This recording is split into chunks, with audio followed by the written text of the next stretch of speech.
بسم الله الرحمن الرحیم. الحمد لله رب العالمین و الصلاة و السلام علی سید الانبیاء و المرسلین محمد و علی آله و صحبه اجمعین. اما بعد، بینندگان بسیار عزیز و گرامی، السلام علیکم و رحمت الله و برکاته.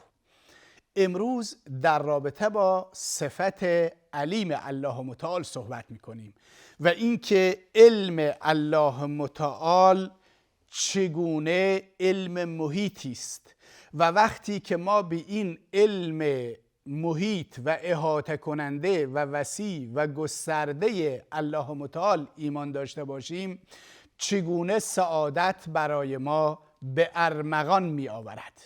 یکی از اون صفاتی که برای الله متعال اومده صفت علم و اسم علیم هست.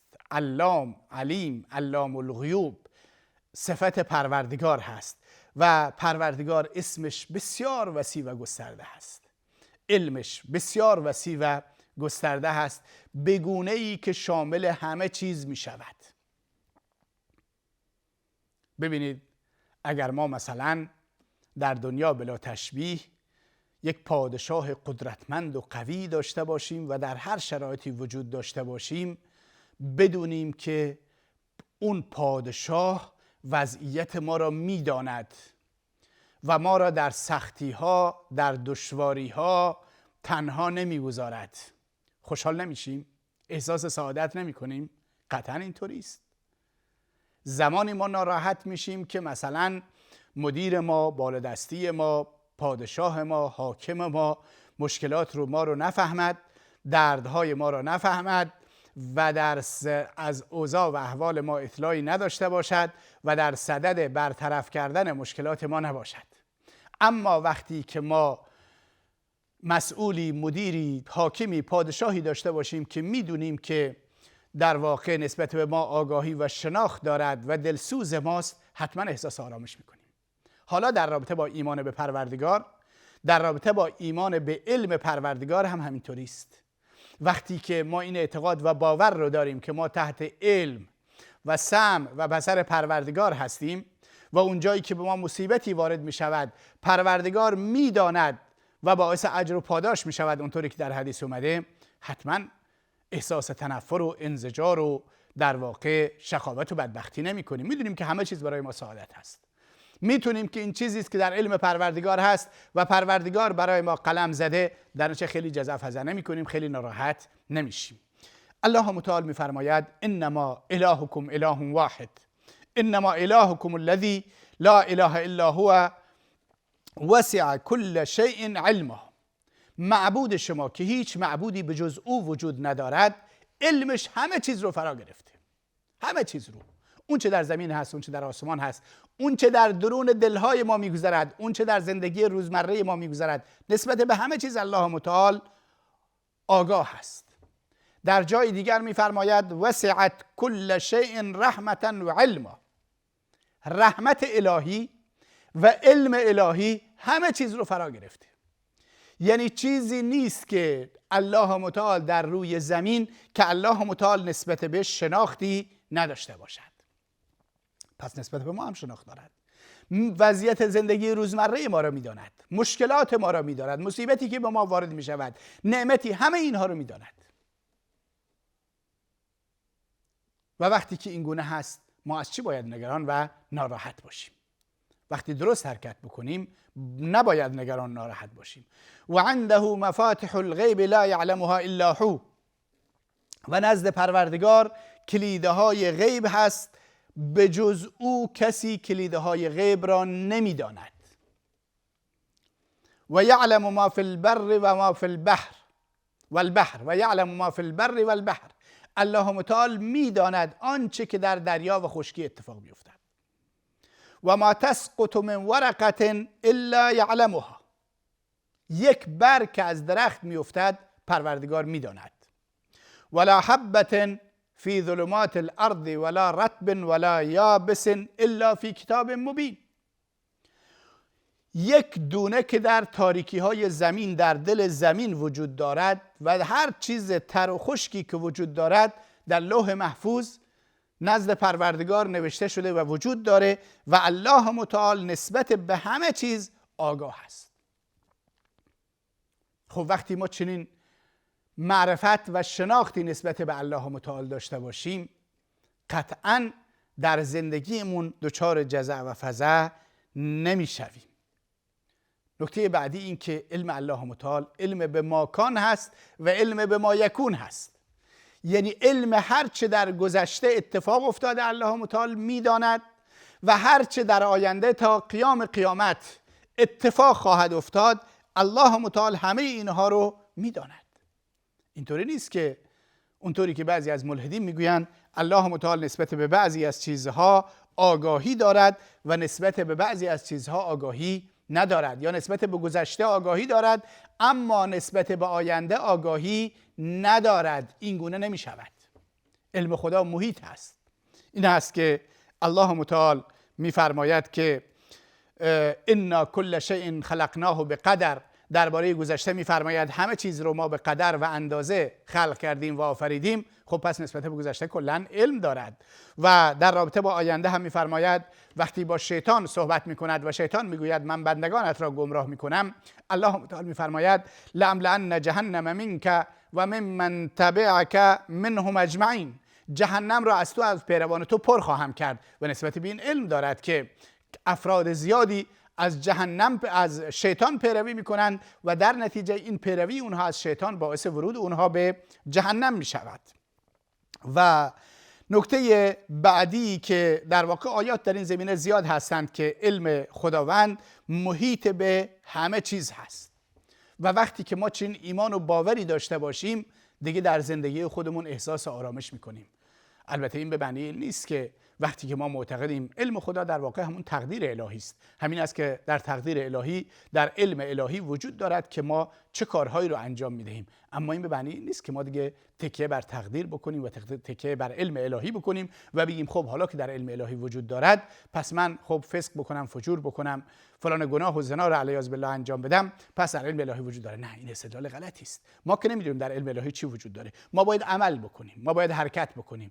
برای ما دستورالعمل قرآن هست، برای ما دستورالعمل سنت پیامبر اکرم صلی الله علیه و سلم هست که به اون چه که در قرآن کریم و سنت مطهر نبی اکرم صلی الله علیه و سلم اومده عمل بکنیم و اون چه که ازش برحذر داشتن ازش پرهیز بکنیم. این مسیری است که خدا به ما نشون داده و بعد از اینکه اینطوری مسیر درست حرکت کردیم حالا شاید دچار مصیبتی شدیم، شاید دچار گرفتاری شدیم، اونجا دیگه باید آرامشمون حفظ بکنیم. چرا؟ برای اینکه میگیم قدر الله ما شاء فعل.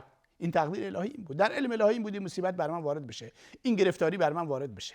نعمتی که الله متعال نصیب ما میکند نباید باعث غرور ما بشه، باعث تکبر ما بشه، بگیم بله چون من فلانه بودم، چون من استعدادهای زیادی داشتم، چون من توانایی‌های زیادی داشتم، چون من فلان کاره بودم. نه، بگیم ذالک فضل الله یؤتیه من یشاء. در علم الهی بوده، فضل الهی شامل حال ما میشود. اونجایی که عبادتی میکنیم، اونجایی که بندگی میکنیم، اونجایی که طاعتی انجام میدیم، اونجایی که از معصیتی پرهیز میکنیم، هیچ یک از اینها نباید باعث غرور و تکبر ما بشه، بلکه باید بگیم این توفیق الهی بوده که شامل حال ما بشه.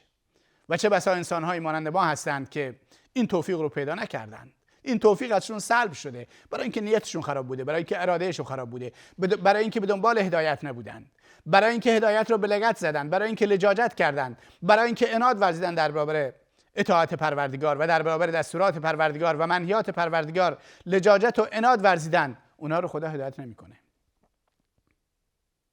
والذین جاهدوا فینا لنهدینهم سبلنا. کسانی که در مسیر ما تلاش بکنن ما اونها رو هدایت میکنیم. در نتیجه در علم الهی همه چیز وجود دارد، اما این معنیش این نیست که ما منتظر باشیم یا کارهای بد علیاذ بالله انجام بدیم و بعد بگیم خب تقدیر الهی و علم الهی این بوده. نه، ما به قرآن و سنت عمل میکنیم و بعدش اگر دچار مصیبت و گرفتاری بشیم میگیم که تقدیر الهی این بوده. این هست که الله متعال در این زمینه میفرماید ما اصاب من مصیبت فی الارض ولا فی انفسکم الا فی کتاب من قبل ان نبرأها و ان ذلک علی الله یسیر.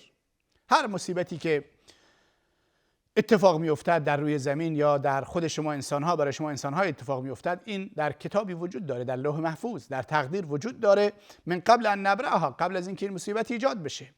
ان ذلک علی الله یسیر. پروردگار میگه این کار برای الله متعال آسان هست. در حدیثی پیامبر اکرم صلی الله علیه و سلم میفرماید خداوند مقادیر تقدیر خلائق رو قبل از این که آسمان و زمین ساخته بشن 50,000 سال قبل که عرشش بر آب وجود داشت خلائق و تقدیر اونها رو نوشته و همه چیز اونجا وجود دارد. و این هست که ما وقتی چنین علمی چنین شناختی نسبت به علم الله نسبت به تقدیر الله متعال وجود داشته باشیم حتما تلاش میکنیم از یک طرف طبق دستور قرآن و سنت پیامبر مسیر درست رو انتخاب بکنیم و از طرف دیگر اگر مصیبت و گرفتاری بر ما پیش اومد از اون مصیبت و گرفتاری جزع فزع نکنیم و مسیر نادرستی رو طی نکنیم.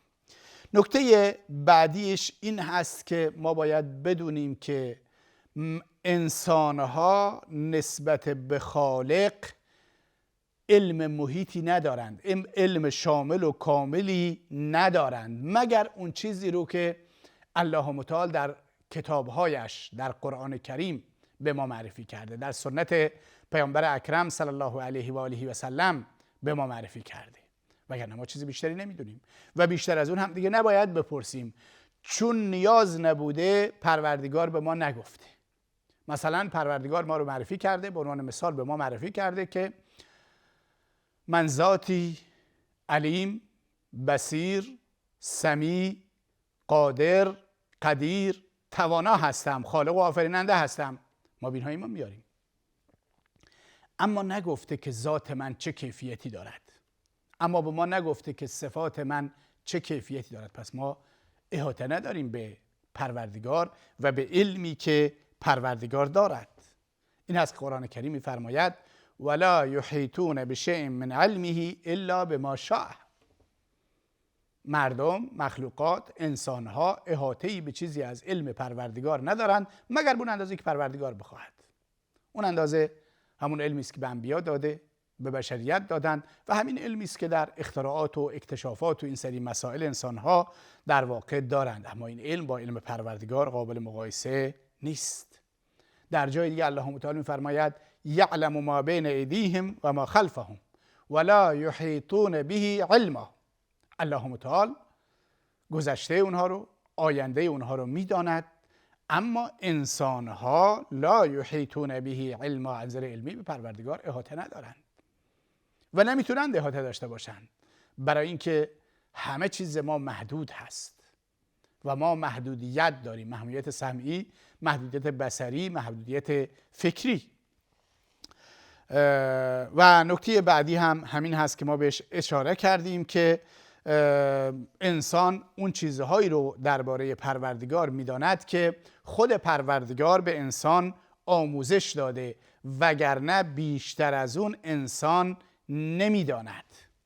خداوند درباره پیامبرش میفرماید، البته درباره آدم علیه السلام میفرماید و علم آدم الاسماء کلها. الله متعال اسماء همه چیز رو، اسمای همه چیز رو به آدم آموخت. یا درباره پیامبر اکرم صلی الله علیه و سلم میفرماید و انزل الله علیک الکتاب والحکمة وعلمک ما لم تکن تعلم. الله متعال به تو کتاب قرآن کریم و حکمت آموخت، سنت رو و آموزهای دینی رو آموخت، و علمک ما لم تکن تعلم، و چیزهایی رو به تو آموخت توی پیامبر قبل از اون نمیدونستی. یا درباره یوسف علیه السلام اومده رب قد آتیتنی من الملک و علمتنی من تعویل الاحادیث. پروردگار شما به ما ملک و پادشاهی دادید و به من تعبیر خواب رو آموختی. اینها چیزهایی هستند که در واقع الله متعال بخشی از علم و دانش رو به بشریت داده و نه کل علم و دانش رو. این هست که در قرآن کریم اومده که خیلی چیزها رو شما نمیتونید اصلا بفهمید، نمیتونید اصلا درک بکنید و نباید به دنبال این باشید که درک بکنید. و یسألونک عن الروح قل الروح من امر ربی. از توی پیامبر در مورد روح میپرسند که روح چیه، ماهیت روح چیه، واقعیت روح چیه. قل الروح من امر ربی، بگو روح چیزی از جانب پروردگار هست. و ما اوتیتم من العلم الا قلیلا، به شما علم اندکی داده شده. شما در یک چارچوب و در یک حصار خاصی علم و دانش دارید، بیشتر از اون ندارید. این است که بشریت با تمام پیشرفتی که علم و دانش در امروز کرده و اختراعات و اکتشافاتی که امروز وجود داره، هنوز بعد از 1400 سال نتونسته برسد که واقعیت اون روحی که در جسم انسان هست، در جسم موجودات زنده هست، چی هست که وقتی این روح انسان زنده هست حرکت میکند، ولی وقتی اون روح از جسم انسان بیرون میشه دیگه انسان از حرکت میستد و مختل میشه. هنوز ندونستند که اون روح چی هست. نکته بعدی رو که ما باید بدونیم، انسان هم میتونه عالم باشه، پروردگار هم علیم و علام ها عالم هست، اما آیا چه تفاوت‌هایی داره؟ آیا میشه گفت انسان همون علم پروردگاره؟ نه. علمی که انسان داره، اولا که مدتی گذشته علم نداشته، الان علم داره، در حالی که پروردگار اینطوری نیست. همیشه عالم بوده و همیشه عالم هست. انسان امروز علم داره، شاید فردا دچار نسیان و فراموشی بشه، در حالی که پروردگار اینگونه نیست.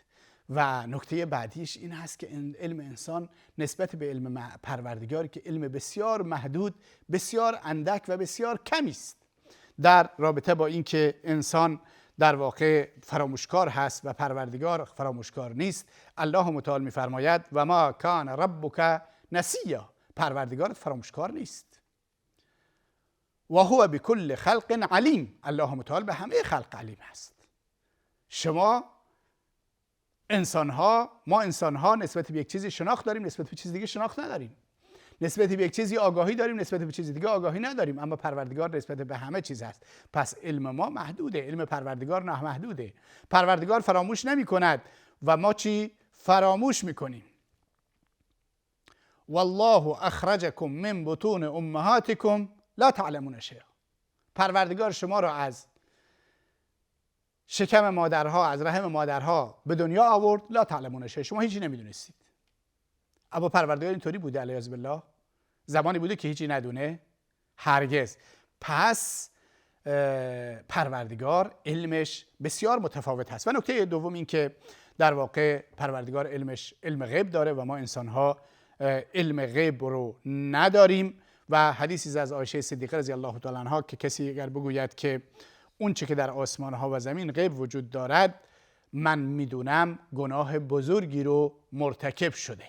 پس خلاصه سخن و خلاصه مطلب و بحث امروز ما این هست که ایمان به علم و علیم بودن پروردگار باعث می شود که انسان احساس بکند که زیر نظر خالق و آفریننده است که نسبت بهش علم داره، نسبت بهش شناخت داره و اون چه که هم بر انسان میگذرد در تقدیر الهی وجود داشته. در مصیبت ها، در گرفتاری ها، در نعمت ها نه انسان جزع میکنه، نه منحرف میشه و نه راه غرور و تکبر رو در پیش میگیره، بلکه همه رو توفیق و فضل الهی میدونه و این گونه در دنیا و آخرت احساس سعادت میکنه.